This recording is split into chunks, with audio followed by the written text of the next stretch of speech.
Hello and welcome to Healing with Julie Bishop, also the manager of the saunalife.com.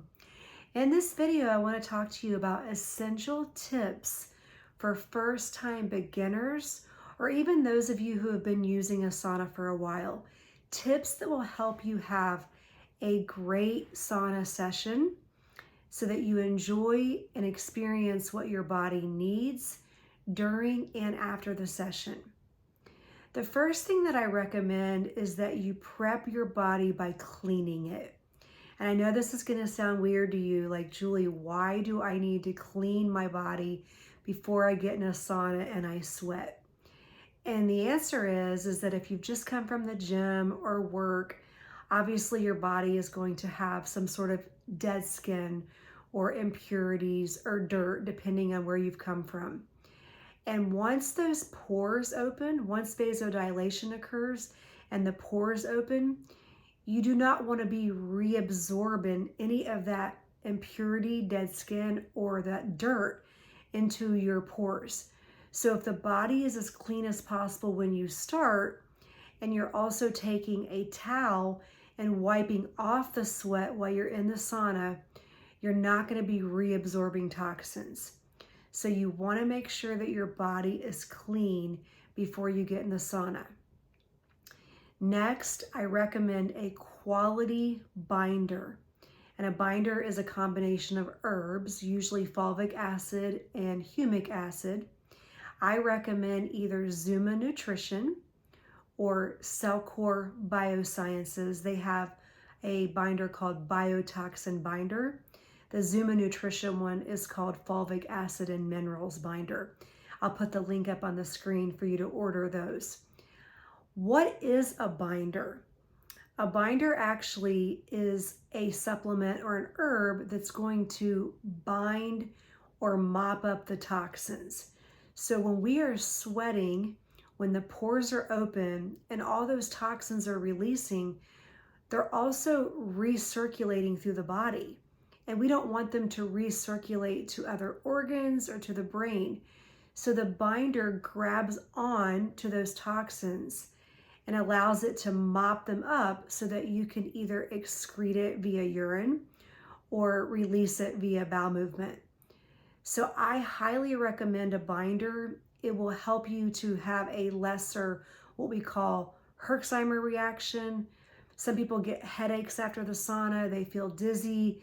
They wonder why they feel worse before or better. And that's because they haven't mopped up those toxins. This is not a recommendation that a lot of people give, but with me being a certified health coach and a biofeedback practitioner, I highly recommend that binder for an amazing sauna session. Next, you want to make sure that you start slow. Slow and steady wins the race. I can't stress this enough.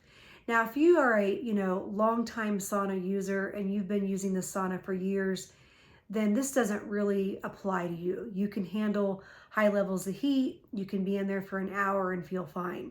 But if you are a new user or someone who hasn't used it very often or very frequently, you definitely want to start out right around that 110, 115 temperature, maybe go in for 15 to 20 minutes, 25 minutes max. See how you do. If you feel completely fine, one, because you've taken that binder, and the next day you're like, hey, you know what? I felt fine. I didn't have any reactions, then gradually increase, and so on. You may be able to increase faster than you think you can. I always feel like the body should have 1 or 2 days of rest. Some people disagree with me. You be the judge. You know your body, you know your health. If you can handle 7 days of sauna, then it's completely fine, as infrared is completely safe. The next thing you want to do is make sure that you hydrate. I cannot stress hydration enough. Make sure that you are hydrating before the session, during, and after. And you can put what are called electrolytes in your water after the session or even during the session, because you will lose a certain amount of sodium and potassium when you are sweating and releasing toxins.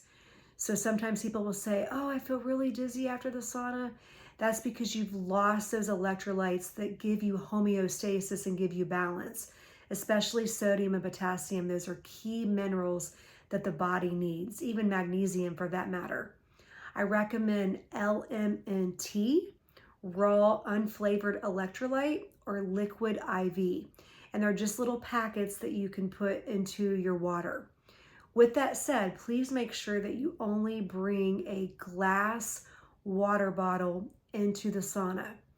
Do not use a plastic water bottle or any kind of just plastic in general because of the BPA and the other chemicals that leach, especially when they're heated. Some additional things that you can do to make your sauna session amazing is to get a dry brush. You can take that dry brush in the sauna or you can use it outside of the sauna before you even get in. But the dry brush is going to help to get the lymphatic system and the blood circulation flowing as it should be. Always upward strokes when you're using the dry brush. You can get what's called a jade roller or a gua sha, and a lot of people will use that on their face. They'll use it right around the lymph nodes underneath the jawline. That also is going to get that lymphatic system moving and that blood flow circulating. So many people have a sluggish or stagnant lymphatic system. The sauna is going to help with that, but anything that you can do to speed up or increase that lymphatic system to work better is going to help you have a better sauna session, help you feel better, and help you detoxify quicker. Lastly, when you get out of the sauna, I would recommend a cold or cool shower. I know some people can't stand it freezing, but what you have done is you've created vasodilation. You've opened the pores, and now the job is to close the pores. If you can't do completely freezing, at least do cool, and then just let your body dry naturally or dry off with a towel. The best thing you can do is get into a cold plunge after your sauna. Now, not everyone has access to a cold plunge, but taking that body from those heat shock proteins to that cold shock protein is such an amazing, invigorating feeling. And what it does to the body overall is absolutely mind-boggling. And that's a different video if you want to learn more about heat shock proteins and cold shock proteins. I hope this video has found you well. These are definitely essential tips that will help you have the best sauna session. If you would like to learn more about which sauna to get, which model, which size, which wavelength, visit me at thesaunalife.com, or you can contact me directly, Julie Bishop, 513-309-2527. Please make sure that you're subscribed to this video, you have hit that notification bell, you like this video, and comment below. Thank you so much for watching.